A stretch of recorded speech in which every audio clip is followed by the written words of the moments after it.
This is the entire history of Airsoft. Let's go. 250 BC. Yeah, MFers, we're going back. The history of Airsoft starts before the New Testament. Little known fact about Judah. He was a massive Airsoft cheater. The use of compressed air to propel a projectile is an ancient concept dating back to 250 BC, when Bias II of Egypt, I know I mispronounced that for sure, drew up plans and wrote of a weapon that would operate only on air pressure. No one knows if this thing was actually built, but this dude created the founding principles of what eventually became airsoft guns. Some dude 2,200 years ago is really responsible for all this shit. Fast forward about 1,700 years, a guy by the name of Hans Lobsinger in Germany was like, this MFer Kobayas was spitting for real, and made the first working prototype airgun. This airgun shot a spherical lead ball fast enough to take something out while only using compressed air. These airguns were a cult hit amongst nobility at the time for hunting and sport, due to them being very quiet and deadly. For another 200 years or so, airguns existed, but they weren't really that popular until 1779, when the Girandoni air rifle hit the scene. This thing was revolutionary. It looked like a musket, but it was actually an airgun. The entire stock was actually an air tank, not too dissimilar a setup to what we see today in Airsoft. This thing was side-loaded and actually used magazines. This airgun allowed a shooter to fire 20 or 30 shots a minute, which in comparison, the muskets of the time could only shoot 3 to 4 shots a minute. It was a massive technological leap. The Austrian military, for the first time ever, actually adopted these things into service. Even freaking Napoleon was scared of these Johns. Unfortunately though, these airguns were way too high maintenance and complex to field in large quantities, so they got phased out of military service quite quickly. But they were still very popular on the individual market. Freaking Lewis and Clark had a Girandoni airgun with them on their famous expedition to explore America. Airguns never really took off in the military, but the private sector loved them. 100 years later, in 1882, the Plymouth Iron Windmill Company, later rebranded to Daisy, was founded. Yes, the legendary Daisy. This company was owned by a man named Clarence Hamilton. By 1888, the company wasn't doing so hot and they almost closed down. At that time, another man by the name of William F. Markham created a new type of wooden spring-powered airgun that shot BB-sized round shot. This can be considered the first BB gun, and this was also the first use of the modern metal BB. Clarence Hamilton, being a producer of airguns on the side and seeing the potential in this new product, decided to make a prototype design of his own. On March 6, 1888, Hamilton approached the Windmill Company board with his own design, wanting to use the factory to mass produce it. General Manager Lewis Hugh test fired the gun and was like, boy, it's a Daisy. And thus the new gun was named the Daisy BB gun. In the coming years, Hamilton and Markham competed over the BB gun market, but by 1900, Daisy became a household name and totally beat out Markham's company. Daisy spent a crazy amount of their money on marketing, while Markham not so much. Due to this, Daisy is still a household name to this day. Everybody knows about the Red Ryder BB gun. Fast forward to 1945. World War II comes to an end, with Japan being given two very good reasons as to why they should chill out. Extremely tight regulations on firearms are put in place in Japan, making it impossible for Japanese people to own guns. It was actually called the Swords and Firearms Possession Control Law, which I found so funny because they felt the need to specify swords first over firearms because they were more worried about these MFers pulling out swords than guns. Simultaneously, in the United States, a little known company called Mattel was founded, and it and several other toy companies started producing toy guns. Children at this time were consuming a lot of war propaganda as well as Western movies, so they wanted to live out these fantasies. Little boys especially love this shit. A cowboy revolver was to a boy what a Barbie was to a girl. And how can they not be? This was a time of classic Westerns. Actors like John Wayne were the icons of the time. Moving forward to the 50s and 60s, you had the Cold War and the Vietnam War. While parents were terrified of impending nuclear annihilations, kids thought that shit was badass. Nothing's changed. While BB guns were still popular, cap guns were even more so. Mattel produced all of it in large quantities. I'm not joking when I say that this shit was everywhere. In 1950, Mattel and these other companies looked to Japan and saw a market that wanted firearms related stuff but couldn't get it due to restrictions. They said, we want more bands, and started importing their toy guns to Japan through several agencies. They imported all kinds of toy guns. Some were BB guns, others were cap guns, but the market over there generally preferred higher quality, higher end stuff that would be considered more model and less toy. Turns out the Japanese population thought that guns were equally as badass. So by 1960, there were several major companies companies importing model guns. Amongst them was Model Gun Company, also known as MGC. This was an American-based company that imported model guns into Japan and refurbished them to be of even higher quality. These products were a hit, and a lot of Japanese collectors bought them up. In the following years, model guns became even more realistic and even more popular. So much so that by 1971, the Japanese government started imposing laws on guns that even started affecting model guns that shot metal BBs. So companies had to adapt, and a man by the name of Ichiro Nagata is credited with the idea of creating plastic BBs that were not lethal. His idea was to have model guns that could not hurt people but still be quite realistic. He titled these types of guns soft air guns. They were basic spring operated model guns that shot plastic BBs. I will say though, researching this, there are several other people credited with the invention of plastic BBs, and there's even an argument for the Rayline Zebra 2 being the origin of plastic BBs because it was a toy pistol that shot plastic balls, and it actually came out all the way back in the 1950s. No matter who invented it, by 1975, these new BBs were a hit due to people realizing that they could shoot each other with them. After this invention, I can only imagine that one Japanese man picked up his soft air gun, pointed it at another Japanese man, and shot him, at which point that guy picked up his own soft air gun and shot back. Thus began airsoft as we know it. By the 1980s, games where players shot each other with soft air guns became quite popular. The Japanese called this survival game. Whether by coincidence or one copying the other, paintball also started out around this time. In the early 80s, survival game was only played with spring guns that could shoot one at a time, until 1986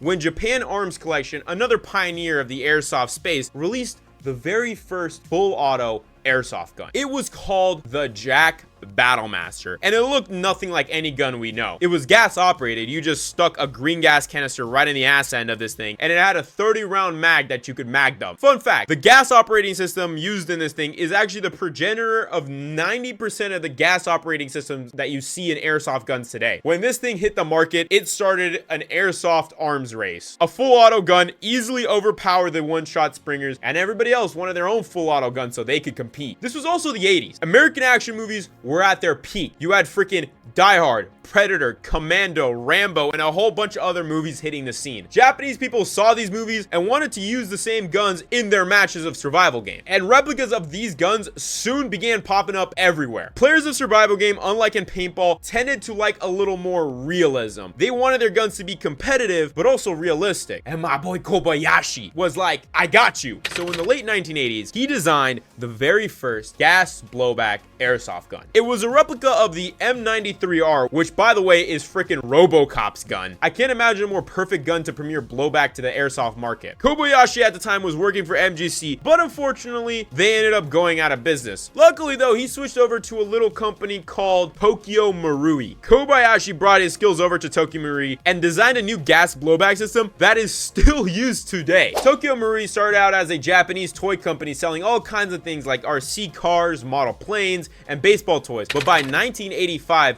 they decided to get into the airsoft market. They had a little experience with model guns and decided to try to capitalize on the emerging airsoft market. See, by 1990, airsoft saw a shift from groups of people just getting together and shooting each other to organized games and events. So it was a really good time for Tokyo Marui to get in, but they didn't just get into airsoft, they freaking revolutionized it. Tokyo Marui at this point had years of experience in electric toys, and they were able to transfer it into airsoft. In 1991, Tokyo Marui released the very first airsoft electric gun. It was a replica of the FAMAS A1 that used an electric motor to fire BBs. This changed the game. It lowered the cost of the average airsoft gun, and it ditched the need for gas tanks. Soon, many competitors followed with their own AEG variants, but Tokyo Marui owned the market. Airsoft went into the 21st century strong. By the turn of the century, it managed to branch out from Japan into the rest of the world. Not only were people going and playing airsoft casually, but militaries were using airsoft guns to train their troops. Airsoft guns could now be found in many major box stores like Walmart. In 10 years, airsoft went from being this underground activity that people would do with their friends to organized gatherings in locations dedicated to playing airsoft. Even Daisy, the company who pioneered the metal BB, started producing airsoft guns of their own. This was also the time of the internet boom, with many soon-to-be online retailers getting their start. E-Bike was founded January 1st, 2000. Airsoft GI was founded in 2003, both in California, by the way. There was a notable drop in quality of the average airsoft gun from the crazy high production value of model replicas in the 80s, due to companies trying to match the demand of the airsoft gun. But I think this helped airsoft out a lot because it allowed way more people to get their hands on airsoft guns. Airsoft continued to see a steady rise until 2009. From 2009 to 2016, airsoft saw its highest point in history, and this was due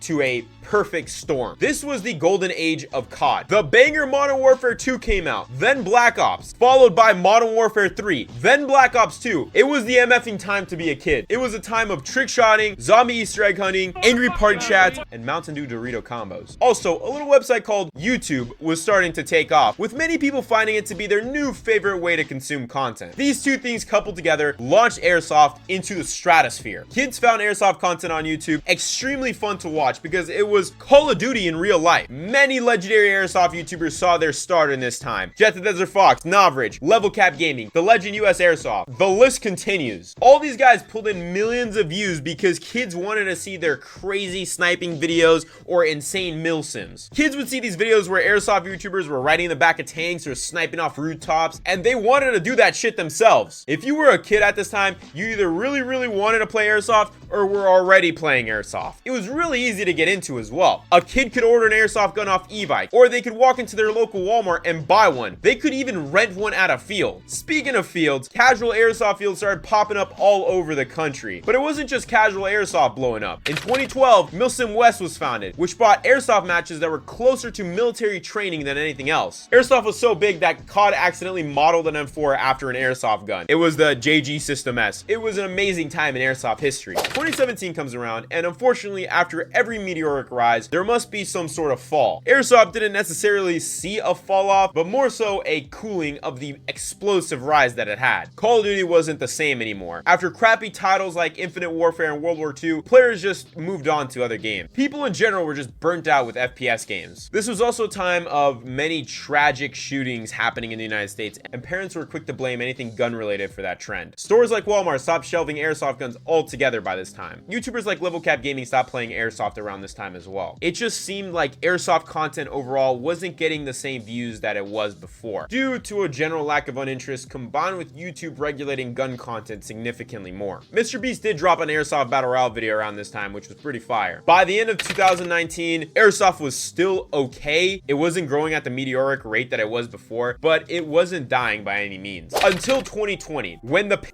hit. I cannot understate how much it crippled airsoft. The entire business of airsoft is built on having people in close vicinity to each other. So when people are forced to stay inside and social distance, airsoft becomes nearly impossible to play. Indoor fields got hit the hardest, but outdoor fields got part of it as well. Many fields went out of business in this time because they simply could not operate due to the lockdowns, and they didn't want to take the financial risk of waiting for them to be lifted. I personally remember late 2022 when I was first starting this channel, looking at all the fields I could play airsoft at and noticing how many of the ones I used to go to as a kid closed down. Because of airsoft fields not operating, airsoft retailers also took a hit due to people not buying gear because they had nowhere to use it. Also, the main supplier of airsoft guns is China, and supply lines going in and out of that country, especially towards the start of the were very strained because they were trying to control the outbreak. This caused major shortages of airsoft guns, which affected the bottom line of many retailers. All these factors combined lower the overall hobby from this big group of people to a more niche underground crowd. Not to mention that while all this was going on, many groups ramped up their attacks on airsoft. You had Bill C almost banned airsoft as a whole in Canada and just barely got shot down, as well as new regulatory changes in the United States that were targeting the import of airsoft guns. Airsoft has been barely surviving this bullshit, and it seems like groups that have nothing to do with airsoft keep trying to hurt it. The last couple years have been rough for airsoft. That brings us to the present, 2024. It seems like airsoft is starting to grow once again. We're in a new era of military realism. Hyper-realistic FPS games like Tarkov and Ground Branch are becoming massive. Players are picking up these games specifically due to them being fans of realism. Airsoft has that military realism, and these players are realizing it. This newfound interest in military stuff has also translated to YouTube, with many of what I would consider zoomer gun YouTubers like Administrative Results and Garanthem making it big due to it. These same guys are also talking about airsoft and bringing it back into the limelight. limelight. Both of these guys have actually gone to milsims and are actually pushing people towards the sport. My opinion on Airsoft is that it's on the verge of a renaissance. But there are a couple things that need to change before that can happen. Airsoft needs to become more financially accessible. Airsoft gun prices have skyrocketed, and that makes it hard for new people to buy guns and get into the hobby. Fields kind of have stagnated. They need to make a conscious effort to improve the Airsoft experience with interesting events or new game modes. Most of all, Airsoft YouTube needs to adapt to the modern age. Many creators are making the same Airsoft content that they were in 2012, and times have changed, so the formula needs to change for a modern Zoomer audience. That is something I'm personally trying to do. Airsoft has seen nearly 40 years of absurd growth,